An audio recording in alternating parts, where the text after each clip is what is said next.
Good evening, everyone. As I begin, I might have everyone to please check their mics and when not talking, to have them on mute, just to try to help stop the background noise that we're getting right now. I'm Justin Oliver, and I'm the chair of the Northern Region Advisory Council, and I'd like to welcome you this evening to the Northern Region Advisory Council meeting on December 2nd, 2020. Due to the COVID-19 pandemic and the ability of the virus to spread from person to person, the governor has implemented a number of executive orders directed at controlling spread of the virus by minimizing face-to-face interaction. Public gatherings are strongly discouraged by the CDC, state of Utah, and local health departments, since they facilitate face-to-face contact and pose an elevated risk for virus transmission. The Division of Wildlife Resources and the chair of the public body have determined that public gatherings at Regional Advisory Council and Wildlife Board meetings present a substantial risk to the health and safety of those who attend, and will conduct this meeting using a fully electronic format. This meeting format is authorized by recent amendment to the Utah Code and executive order by the Utah Governor Gary Herbert, and will be temporarily used in place of the person-to-person or in-person public meetings that usually occur around the state. Anyone wishing to comment on the agenda topics in future meetings or to observe this meeting may do so by logging on the division's webpage. And there are instructions there on their page on how to do so. And I'll start the meeting today by doing a roll call and check for everyone so we can keep track of attendance. First roll call, we'll go Ryan Brown. Here. Paul Chase. Here. David Earl. Here. Junior Goring. Here. Chris Hogstrom. Haven't seen Chris yet. Randy Hutchinson. Here. Emily Jensko. I know I saw her on there earlier. Chris is here. Can you guys hear me? Oh, yep. Chris is here. All right. Sorry about that. No problem. Emily Jensko.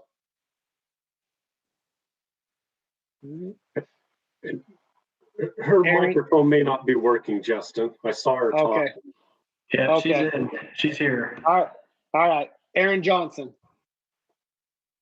He was going to be calling in. Hopefully he'll call in. Matt Clark. Present.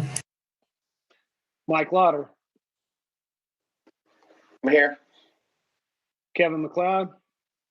Here. Darren Perry. Here. Kristen Purdy. Here.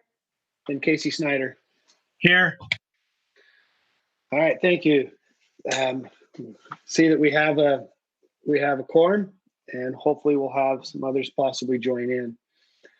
I want to also recognize that we're joined by a number of the DWR personnel who are participating live this evening, as well as various DWR Northern personnel, including Darren DeBloois, the Mammals Program Coordinator, Jim Christensen, the Northern Region Wildlife Program Manager, district wildlife biologists throughout the Northern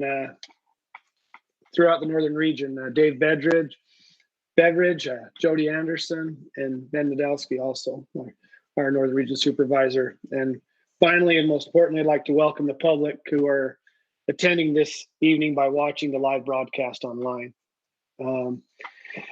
In preparation for this meeting, the DWR posted each of tonight's presentations, or in this case, tonight's one presentation, and the public was able to view the presentation and submit their written comments for each of those items. Or due to the sheer volume of comments received, we will not be able to read those comments into record.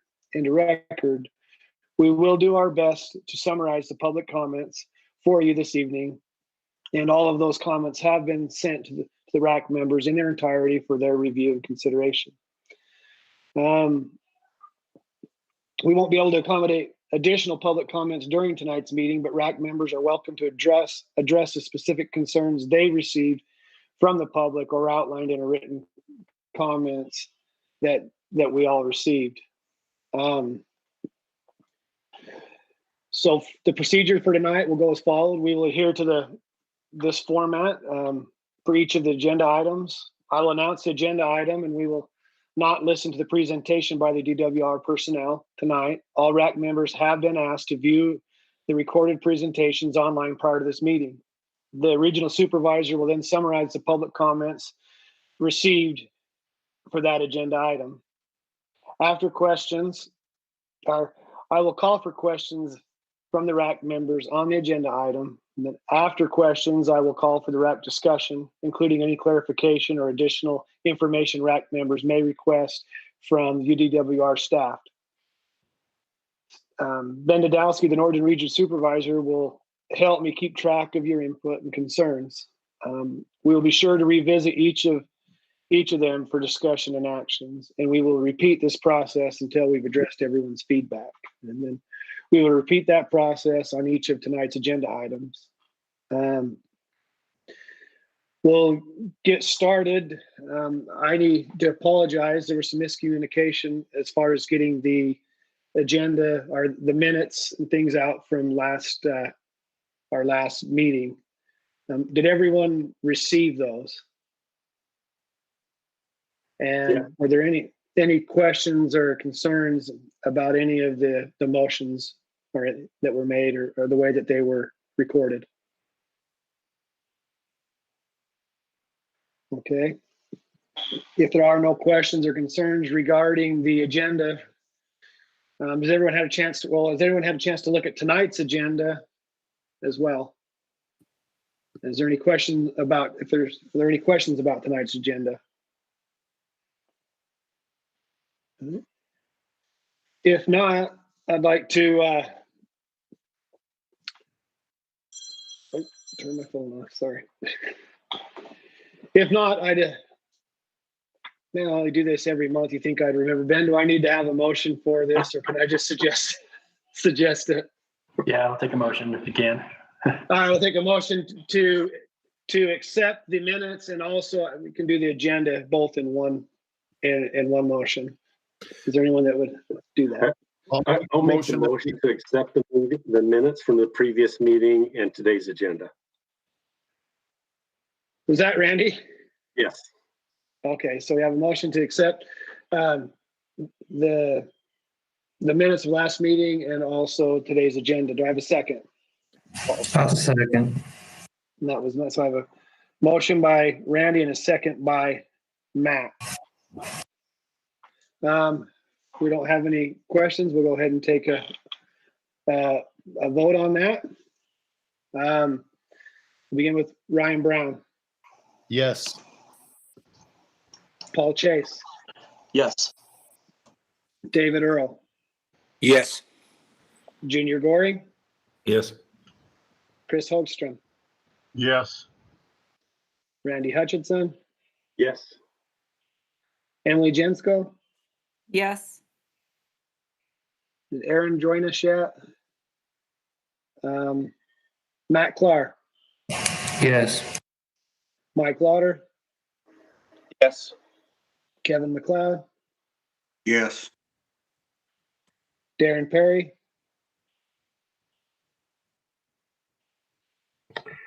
Yes. Kristen Purdy. Yes. And Casey Snyder. Yes. Motion to approve the agenda and the minutes passes unanimously. We'll now begin our meeting, if I can find my right notes. And let's see, where am I at? I guess we'd like to go over by regional. If Ben's on there, I'd like to hear the regional update on what's taking place at this time. Hopefully that's the right order. Can't do the board meeting will be taking place tomorrow for the last RAC meeting that we had, so we don't have a board meeting update today anyway. So my update shouldn't be too long since we just met recently and I already gave you an update. But since the last time we met, our biologist did do a capture up in a cache unit. The capture went really well, and we were really impressed with the condition that the deer were in. Jim can provide more details if you guys need, but he called with pretty excited about the body condition that they saw. They were really surprised, and it exceeded some of the scores that I think we've seen in any of the units. That's encouraging news, and we've got some more captures that are scheduled to come up in the Box Elder, Morgan South Rich, and the Chalk Creek units in mid-December. So we're hoping to see some of the same trends for body condition going into winter. Our biologists will also continue with deer classifications, and we'll start monitoring winter conditions here shortly.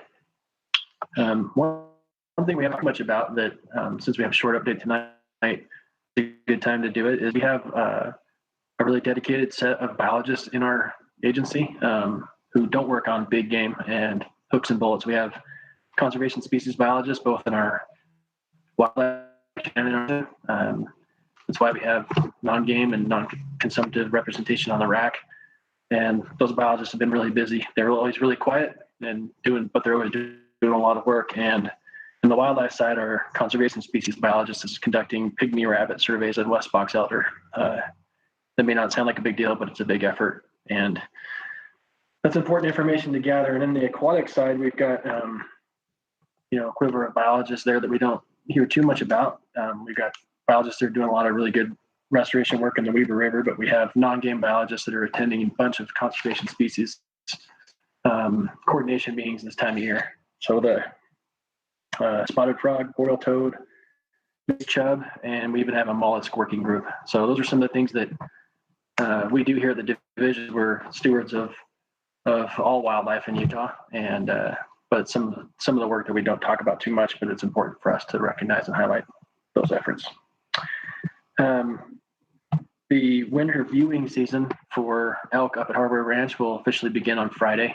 You guys have seen the media chatter. We're not going to be hosting sleigh rides this year up at Harbor Ranch because we just couldn't do it. After taking measurements of our sleighs, we just can't socially distance and put more than one person on a sleigh at a time. So we've got some alternative opportunities for viewing. We're going to try and make the most of it for folks so they have a good experience there.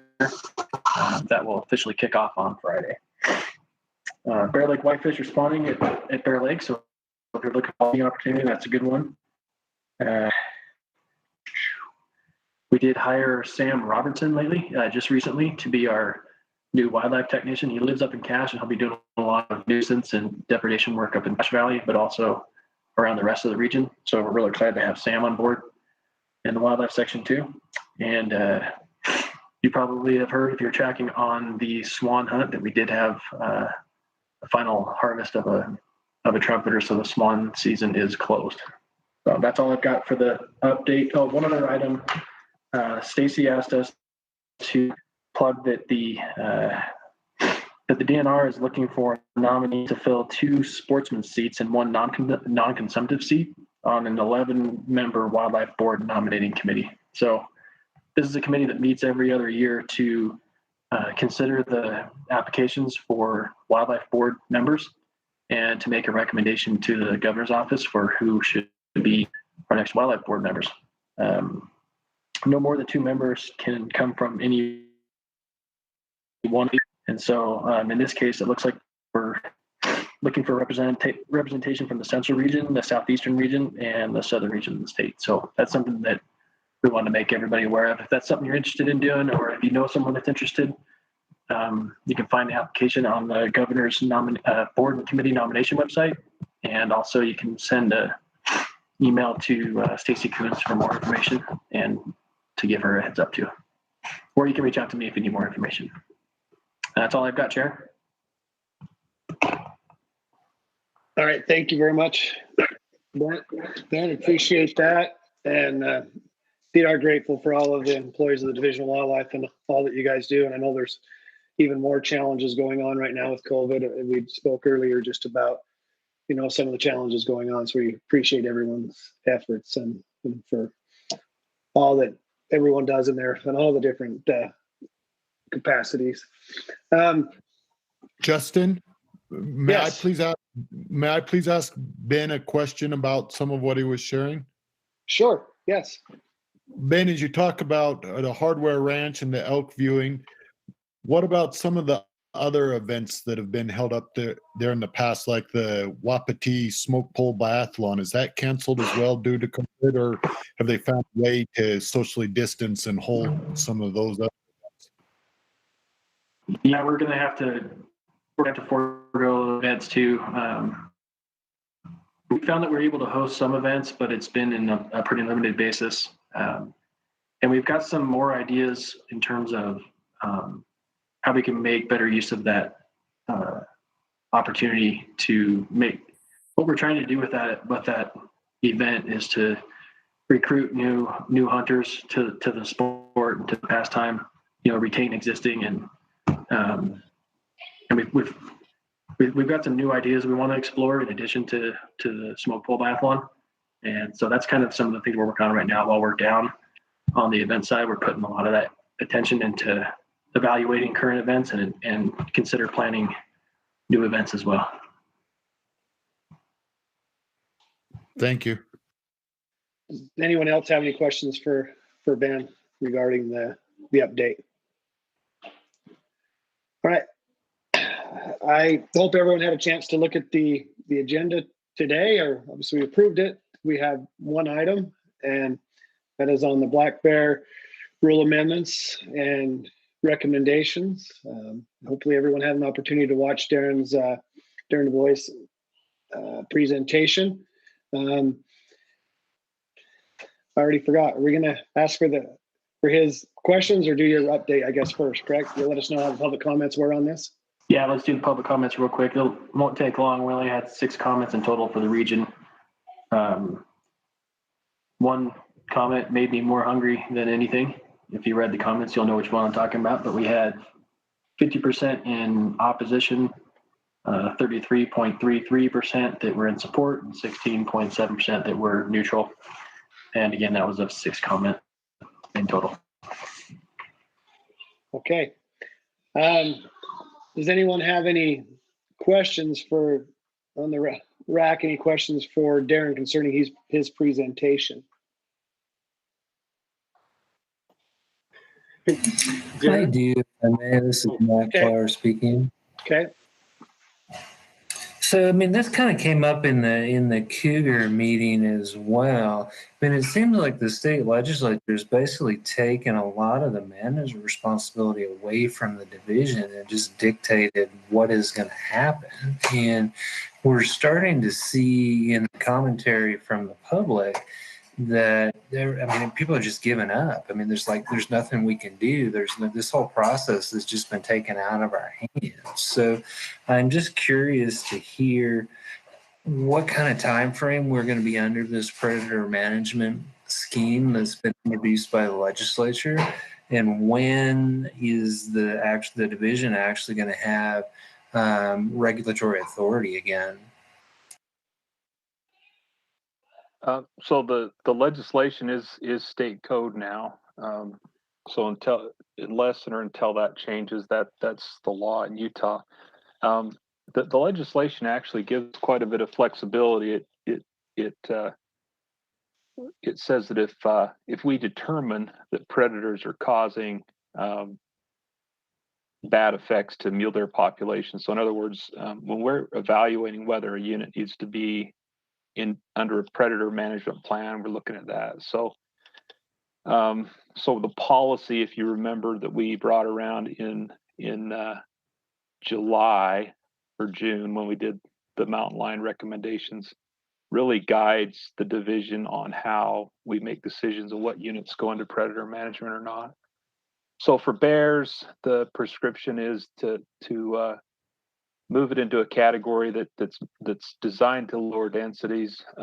We don't see a lot of adult-specific mortality. I think some of the triggers we'd be looking for with bears is if you see healthy adult deer, but the fawn to doe ratios in the fall are quite low, and you have a unit that's got fairly high bear densities, those might be units where you'd want to look at the bear populations impact. But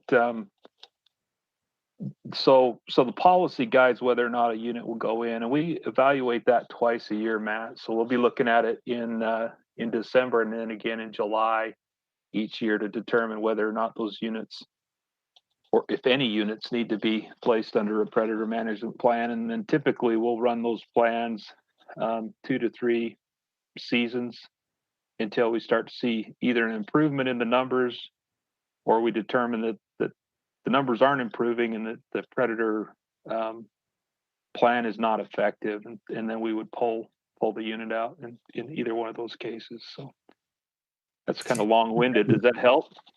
I mean, I guess if I could follow up, I mean, I guess my question was more philosophical in nature. I mean, I'm getting feedback that the public isn't convinced that this is being scientifically driven, that this is more driven by the legislature. I mean, is there some kind of outreach that we need to be doing to reassure the public that this is still a scientifically different process?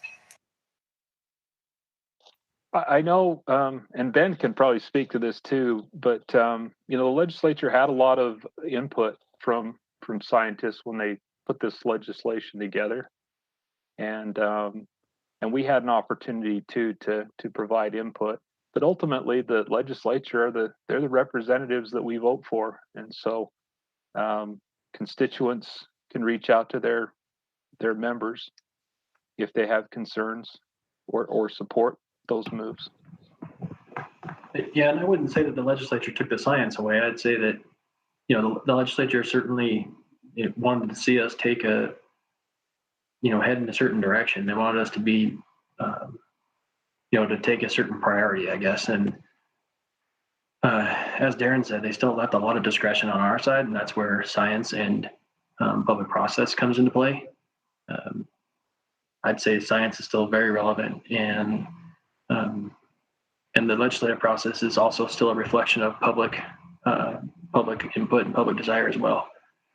So I don't know if that helps ease your concerns, Matt, but it doesn't. I don't think it feels like on our end that management flexibility has been taken away. I just think that state code has established a pretty clear direction that the legislature and the state would like us to go, and it's up to us to use public input and scientific input to achieve that. Does that sound fair, Darren? Yeah, I agree with that, Dan. And wildlife management is always a mix of public process and biology. It's never pure biology or public policy either way. It's something that we have to balance because people are involved and they have interests. So I guess this sounds like it's probably more of a public perception issue than anything else. I mean, we're kind of on the receiving end of all the commentary that comes in, and it sounds like the public perception is counter to what you both just described. I mean, it's certainly encouraging to hear your both of your opinions on this, but I'm wondering if we need to do more outreach to the public regarding that. That's a good suggestion, Matt. I think in general the predator-prey relationships and how predators can affect big game populations is something that a lot of people don't understand, and I think we could certainly do a better or do more outreach along those lines and explain to people how it works, and then how we make decisions when it comes to that predator-prey interaction. I'd just add to that too, Matt, that this isn't the first time that we've heard that the recommendations isn't reliant enough on science. That's something that we've heard before, even before the legislature made the decision they did. But it didn't mean that we didn't feel like we were using the best science available. The fact is that we're managing biological populations amongst human populations. There are human needs on the landscapes and human demands and desires, and it's hard being a natural resource manager amongst all of those pressures, because the fact is you can't use just science and ignore the other users in the landscape. We have to rely heavily on the science, and that's why we hire smart biologists like Darren who have a lot of education and expertise. But it's also why we have a public process and why we listen to people who make a living on the landscape and who have different needs and demands. It's just we're always going to hear that kind of a critique one way or another, but that's kind of the life that we live and the lot that we've accepted in this role to be natural resource managers and in a place where we've got a lot of people and we're trying to provide for people's needs.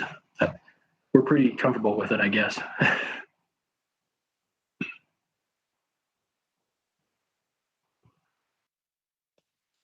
Thanks, Matt. All right. Good question. Hey, I've got a question, Darren, for both of you. A follow up on Matt's question. I've always kind of wondered and had people ask, who's lobbying for these legislative changes? Are they professional groups? I think it'd help for all of them to know who the lobbyists are and why these things are being pressed. In this particular instance, we had a particularly concerning deer hunt the year before the legislature acted, and that was a result of drought conditions in the state, and we saw a lot of concerning things on the ground, both from fawn to doe ratios in the fall, and when we lose that fawn cohort the year before, most of the bucks on the mountain are those 2 points. And you can really notice a change. And so the legislature was approached by a lot of different groups, mostly sportsmen's groups, that they wanted to make it clear, that the director's priorities when it comes to predators is to make sure that we're not managing predators to the death of big game populations. And so in this particular case, that's how it came about. But of course, anybody can contact their representative or senator and raise issues whenever they need to. And Darren, I'm not a legislator and I've never seen the legislator's email inbox, but I can say in this case, you'd be surprised with the overwhelming amount of input that they get from just constituents, individuals like yourselves who they represent that I would guess that's probably where the most pressure comes from, is the volume of people that are reaching out in frustration for the big game and the hunt that they had just experienced, and having strong opinions about what they believe is the cause for that, being predators. I don't think there was a strong lobbying, an organized lobbyist or lobbying group that was behind it. I think it was a broad pressure from a lot of people. That's the sense I got too, Ben, is it was broad-based and pretty grassroots. There are a lot of people that hunt deer that were concerned about the state of herds across the state. And I can say that with some confidence, not because I know what legislators are going through, but because we kind of get the same feedback at the same time. We're hearing from a lot of individuals about that kind of thing when that comes up, and when it all comes to a head at the Capitol. Well, you'd be surprised how much attention and pressure starts to mount there. So in that case, it's really no different than what we experience here from the public comment we got last week with the 300-something pages of public input. I have to think that legislators are going through something similar, especially when it's a hot topic like that.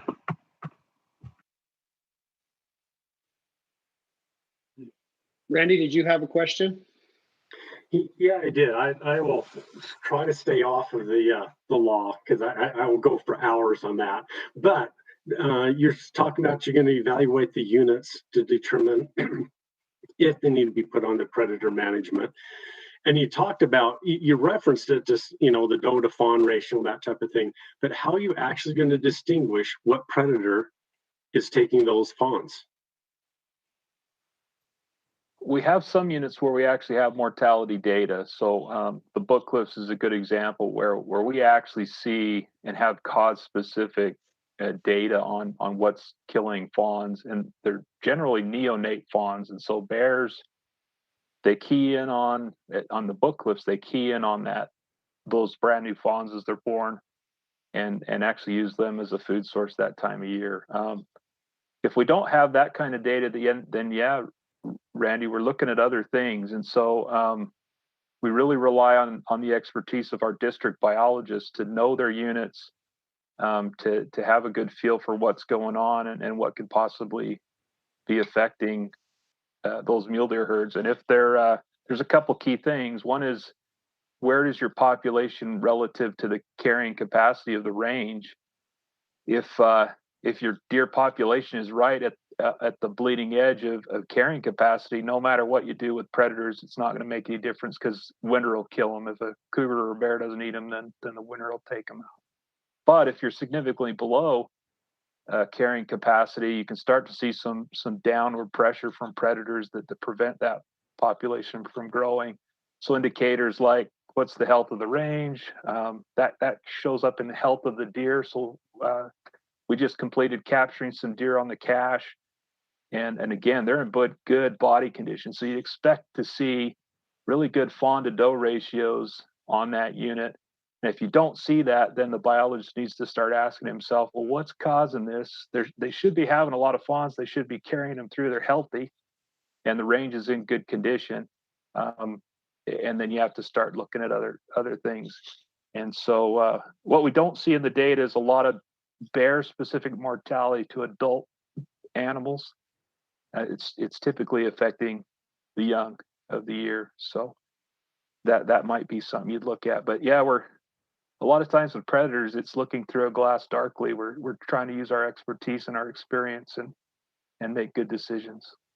Okay, appreciate that. So a follow-up on that, does that mean, and I'm not trying to take this negatively, but does that mean if the unit is on predator management for cougars, that it's going to by default going to also apply to bears? Because it doesn't sound like there's much distinguishing the two for data. No, you would consider each predator separately. So the cache is a good example. It's one where we do see a lot of mortality to lions. It's under a predator management plan for lions.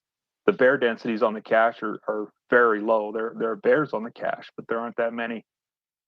They're probably not contributing significantly to any kind of population suppression, and so you wouldn't put bears under a plan, but you may put cougars and then focus on coyotes as well. So, but on a unit like the Book Cliffs, where you're seeing almost equal pressure from bears and lions, you may consider it on that unit. Bears usually aren't as big a concern as some of the other predators that can affect mule deer numbers. So, but we'll look at each unit individually and see what we think. Hey, Chair, I think we were just joined by Aaron Johnson. Is that you, Aaron?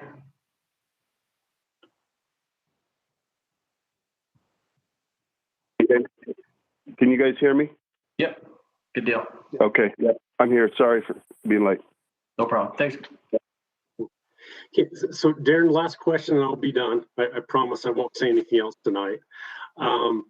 This is not bear related, but I figured you would know. What, if any, impact has the cougar management had at this point? Has there been an uptick? Because it's just spot and stock.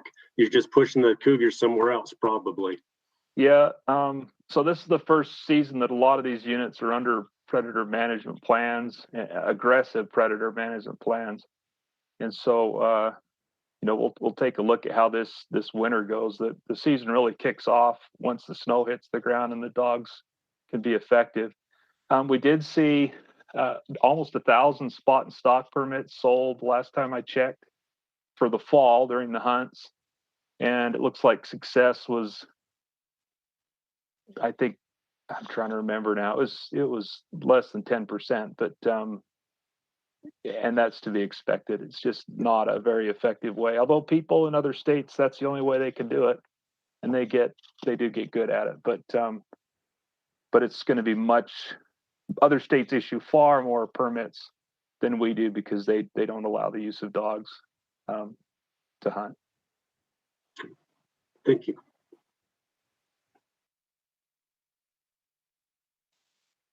Right. Does anyone else have any questions for Darren before we go to the comment period? No more questions. If anyone has any comments or discussion on the proposal that's been presented. I have a comment kind of based on Kevin's question regard to legislation. This issue has come up in the Cougar meeting and last year. What about doing an informational with the videos, especially while we're in this virtual platform in one of these shorter meetings, even if it's not something that's discussed in the regional meetings, it's still a video that members of the public could watch, simplified, not for scientists, just about limiting factors on big game populations. I like that idea. Justin Shannon, the wildlife chief, has got a really good presentation just about predator-prey dynamics that we can work with our outreach folks to maybe put that, make that available. It'd be informative because it's some things are counterintuitive, and those are the things that's good for people to know about. And also talking about when habitat is limiting. I think there's a lot of perception and feelings from folks, and talking about how biologists actually look at that. So yeah, no, thanks, Darren. Idea. Thank you. I would concur. That would be a great idea for the public, I think.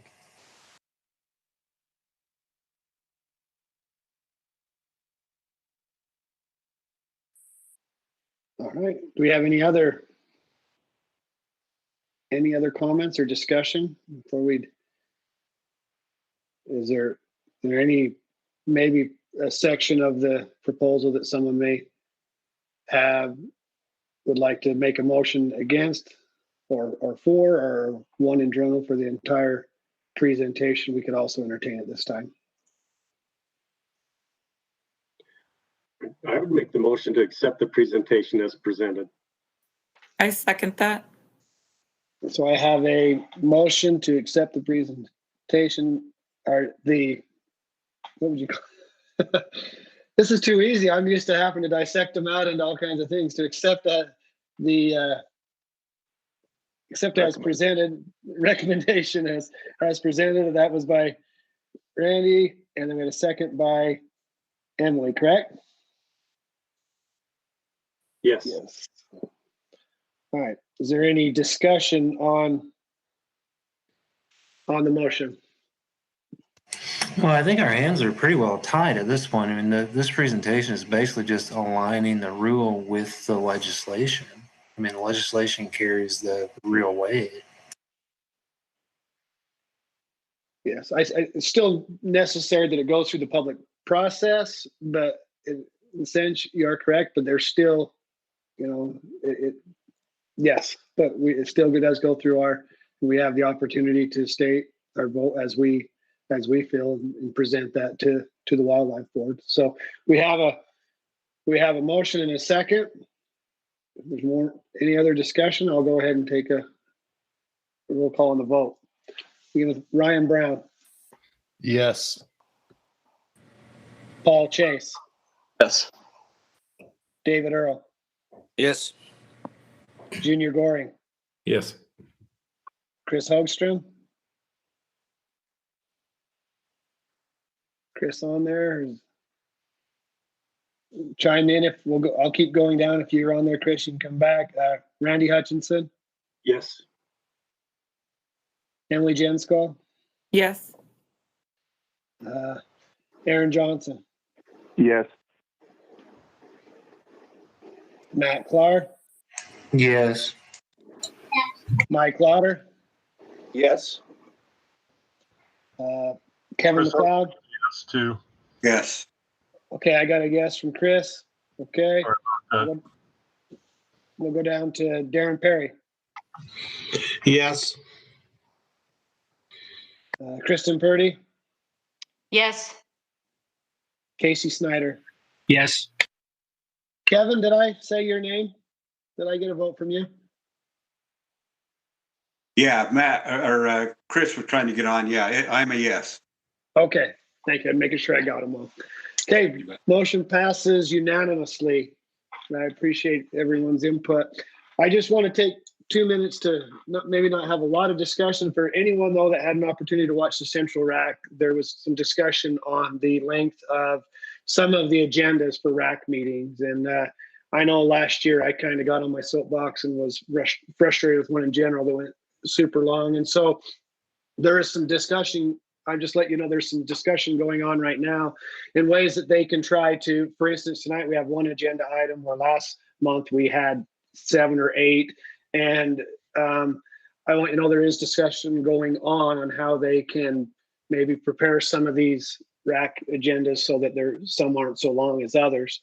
But also know that there are some that are in sense of urgency. There's some that have to happen when they do, but there are some things that they can work with and try to maybe shorten some of our meetings or have less on the agenda so that we're able to have proper discussion and be able to go over everything. So I think, like I said, that came up in the Central RAC, and I was able to speak with Ben and Jody this morning. And I just want you to know that that's a discussion that's going on, and whether we make a motion or vote on it or not, it's taken place. So where it wasn't on our agenda, maybe that's some information that I would share. And if you have some, I may invite to maybe an email to Stacy or to Ben if you have some thoughts on that and or support of that. You could probably send that to Ben and we could get it to the right people. I think that's probably the easiest way to handle that. Is there anything else anyone would like to discuss, Ben? Chair, can I add to your comments? I'm happy to field any of that feedback you guys have. I made a note in my sheet based on Emily's feedback on an informational item. Just so you guys know, our leaderships are really open-minded, the desire to always do our best and to always strive.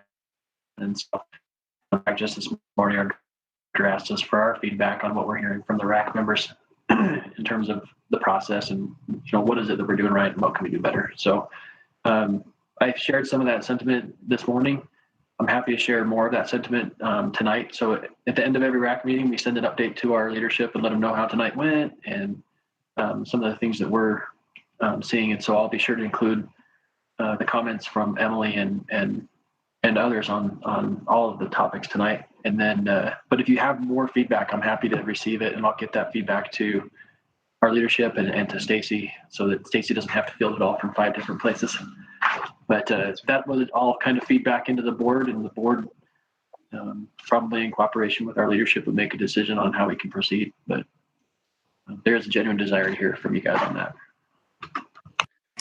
Hey, if I could comment on this, I mean, this is something that I have complained about in the past, and probably the best example of that is the individual that presented a bunch of ideas about how to address point creep in the draw system. That presentation occurred about midnight on the day that it was done. That should have been a standalone meeting. We could have talked about that for 5 or 6 hours. And I think it got short shrift. And this person did all of this work to make that presentation and come up with these ideas. And it was just tacked on to the end of a 6, 7, 8 hour meeting. And that's really the primary complaint that I have, is that by 11, 12 o'clock at night, people are just not mentally paying attention anymore. We kind of ended up in this place out of good faith too, because there was a time where we were asked, like we're being asked now, to do things differently. We were asked to combine topic groups by topic groups, so that if you're interested in big game, you would come to one meeting and you would hear most of big game. And you'd be able to give input on big game as a whole. And, everybody knows that the big game is the most charismatic topic we have. And so it draws a ton of attention and we get a ton of feedback all in that one meeting. But, and so we I don't think we're trying to make for a miserable meeting and to adjust to what we're hearing in terms of feedback in the past. And so if we've honestly landed in a place where we're wide open to new ideas because we're human too, and we don't like meetings that end at midnight or 1 a.m. either. But you're right. Lindy made a lot of effort into that, put a lot of effort into that presentation. And when you're a long night, anything that's at the end of an agenda on a long night, just out of human nature, doesn't get the attention that it often deserves. So to follow up on what Matt just said, it's not just members of the RAC, like that particular meeting that Matt is referring to, the public left. I remember them pretty much leaving at about 10:30. There was maybe one or two people. I don't know if anybody remembers, but maybe that's something to take note of what that threshold is when we're losing the public also, not just the RAC, the board or the members. So. I agree. That is the meeting I was referring to as well. So I just want everyone to know that people have been, they're aware of it and they are working towards it. So we appreciate it. And again, we're all learning and hopefully we're all getting better each time. And I think, like I said, our voices are being heard, and I'm sure those who will be preparing agenda items when it goes in there, this comments will be taken into consideration as they're planning for the agendas. If there's no other discussion, I'd entertain a motion to adjourn tonight's meeting. I would make that motion with one request, Justin. Yeah. Will you give me a call on my cell phone when we're done? I can do that. Thanks. So I have a motion to adjourn. Do we have a second? I'll second. Yeah. All right. I got Randy. I think we had a few, but I saw Randy, so I'll do that. So we have a motion by Kevin and a second by Randy. I'll go ahead and call for a vote. Ryan Brown. Yes. Paul Chase. Yes. David Earl. He jumped off the meeting. All right. We'll put that as a yes. He was done. All right. Junior Goring. Yes. Chris Hogstrom. Yes. Randy Hutchinson. Yes. Emily Jensko. Yes. Aaron Johnson. Yes. Matt Clark. Yes. Mike Lauder. Yes. Kevin McLeod. Yes. Darren Perry. Yes. Kristen Purdy. Yes. And Casey Snyder. Yes. All right. Thank you. So passes. We will adjourn tonight's meeting. We thank everyone for their time. Kevin, if you give me just a minute, I'm going to go over with Jody and we go over all the motions and everything's right, and then I'll give you a call. So thanks again, everyone. We appreciate the public for joining us tonight and appreciate everyone for their time. Have a great night. Thanks, you guys. Thanks, Justin.